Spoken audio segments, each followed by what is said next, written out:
ñoo gisandoo la décision de la Cour suprême daal di débouté ki nga xam nekk moo di Barthélémy Dias par rapport ak élection yi nga xam ni itam ñu ko doon tenir par le conseil municipal waaye loolu Barth ba tey mën na rebattre exactement ses chances parce que le 18 Cour suprême dina daal di taxaw si recours bi nga xam ni itam dugal na ko si nañ ko wàccee si nga xam nekk moo di mairie bi mais tout d'abord Arfan démb ñu si ëpp na ñi doon xaar la décision bu Cour suprême mais malheureusement pour ki nga xam nekk moo di Barth donc débouté sur la tenue exactement de ces élections municipales en tout cas tey moom doon wax Cour suprême dara doo leen ko attaqué tey. non xam nga man fi ma nekkoon foofu laay nekk ba léegi. man je ne change pas de version au jour au lendemain. Fallou man wax naa ko fii pour ñu may seetaan démb wala ñi seetaanoon émission bi dama taxaw ma ne leen ñoom Fallou ñiy xaar Cour suprême la journée sera très longue.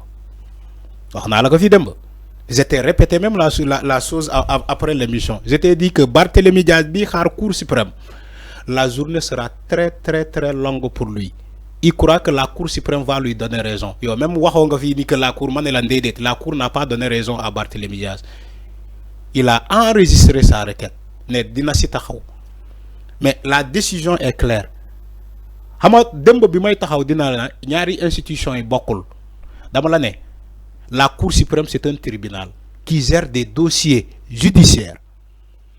La mairie c'est pas un tribunal, c'est une administration territoriale du Sénégal. Donc fonctionnement mairie et fonctionnement tribunal de Ben. Les élections n'ont pas été organisées par PASTEF et le maire, le préfet de Dakar. Gis nga même à la fin du vote de l'élection, le préfet de Dakar moo jël écharpe bi takkal ko le nouveau maire Abass Fall.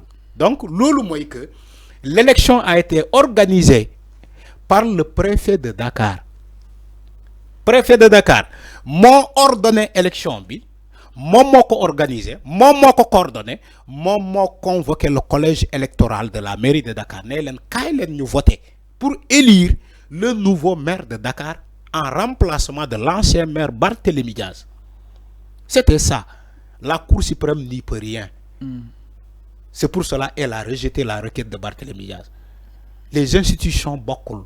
Chaque institution se défend par la loi.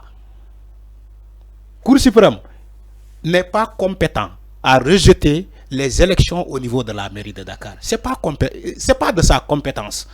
Il n'est pas compétent. Elle n'est pas compétent. Parce que le préfet a utilisé la loi. La loi, c'est la loi.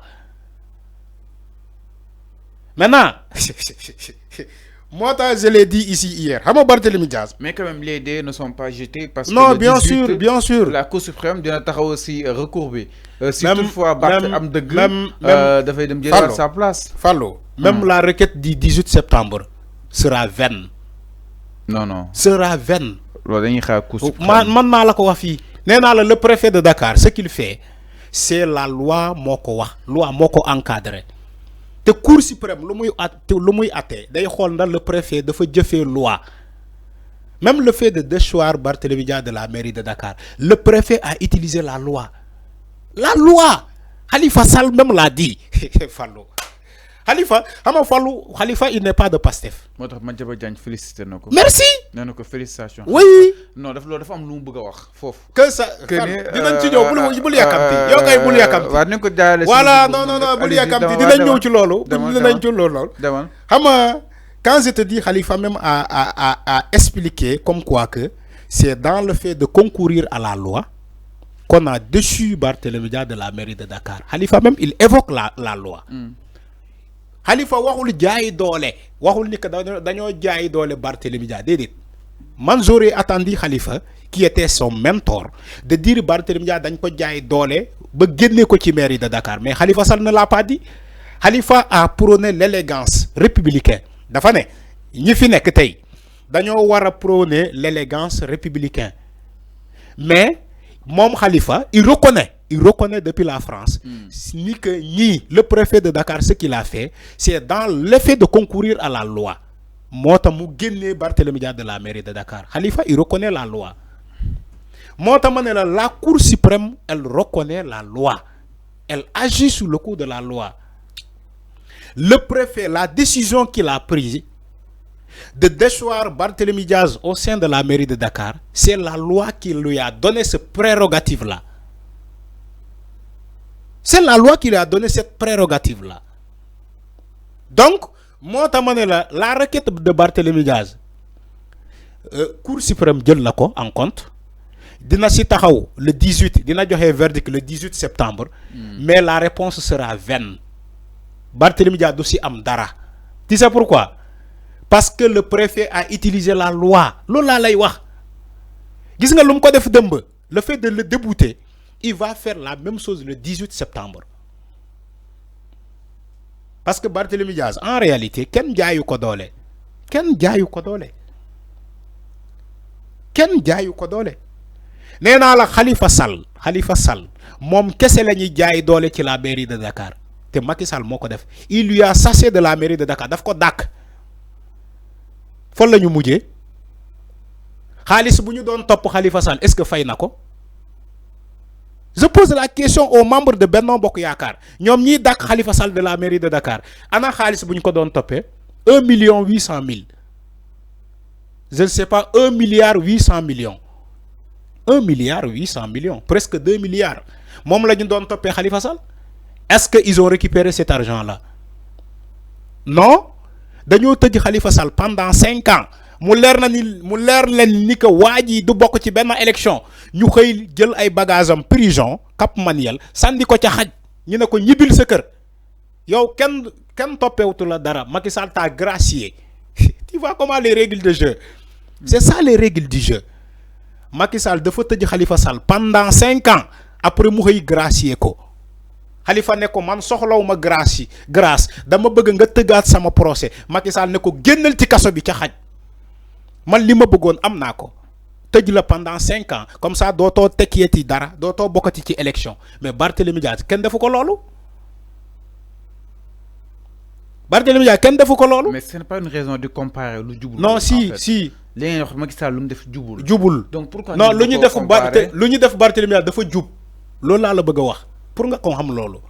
Moo tax ma comparer la les deux choses ma ne la Khalifa Sall dañ ko jaay doole ci maire de Dakar xaalis bu ñu ko toppee finalement récupéré wuñu ko ñu tëj ko 5 ans libéré ko ne ko dañ laa gracier mais Barthélémy Diaz dañoo utiliser loi ñu ne la yow loi moo la déclaré ni comme démissionnaire de la mairie de Dakar tu as démissionné parce que on t'a emprisonné pour un crime.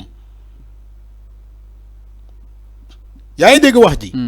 Moo tax loi boobu may sañ-sañ un citoyen conseiller municipal de la mairie de Dakar qui s'appelle Bayna Gueye loi ne ko yow en tant que comment dirais-je municipal mën nga déposer requête auprès du préfet de Dakar parce que loi moo la may loolu.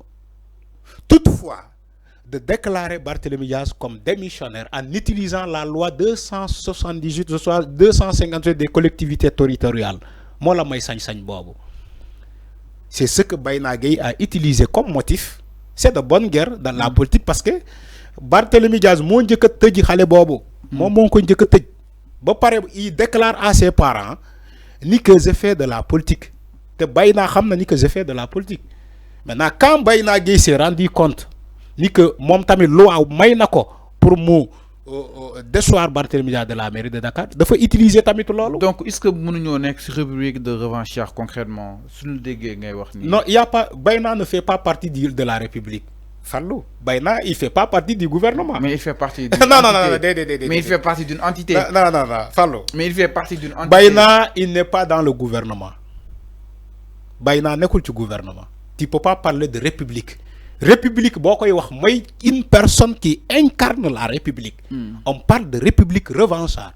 Mais Bayna Gueye qui fait pas partie de la République, il n'est pas dans la République. Donc c'est pas une question pertinente ce que tu dis là. Non, je suis pas d'accord. Si ce Bayna Gueye là est élu ou bien est nommé quelque chose dans le gouvernement actuel, on dit c'est une république revanchard et c'est de bonne guerre. Barthélémy Diaz moo ne Ousmane Sonko yéen waa Pastef da ngeen may suul politiquement mbaa ma suul leen. Il l'a dit, il a déclaré. il a déclaré la guerre à Pastef. Non, Barthélémy, d'accord, non, d'accord, Fallou, tu peux pas défendre Barthélémy Diaz. Lu ne fan ken du ko jeex chaque jour ma rappeler la ko. Barthélémy moo taxaw devant des micros et des caméras. Mu ne Pastef dina ma suul politiquement mbaa ma suul ko. Barthélémy Diaz moo ko wax. Donc Barth a quand même joué mais il a perdu. Il a joué et il a perdu. Yo, Barthélémy Diaz amul appareil politique, amul force bu Sonko waxone. Sonko ba muy opposé à la République de Macky Sall. Ousmane Sonko avait un appareil. Dafa am force.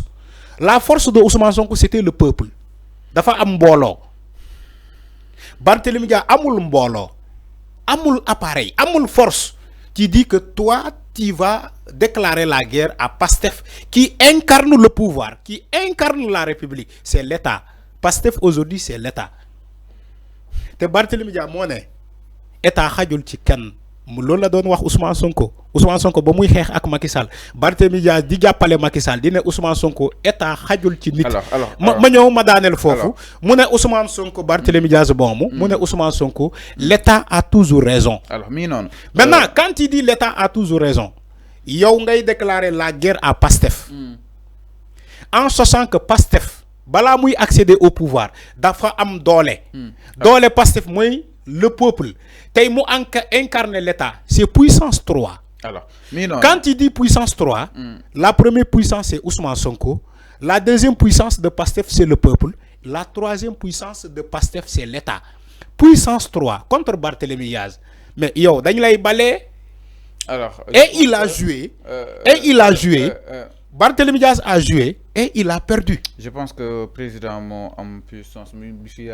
Mais le président c'est de Pastef. Mais président Pastef là. Fallu yo kon président dang koy génné ci Pastef. Alors nekkutul Pastef génn na bopam. Déedéet génnul bopam. Non, président génnul bopam ci Pastef. Xam nga lan la déggé? Il a démissionné de ses postes. Postes yu mu amone ci Pastef.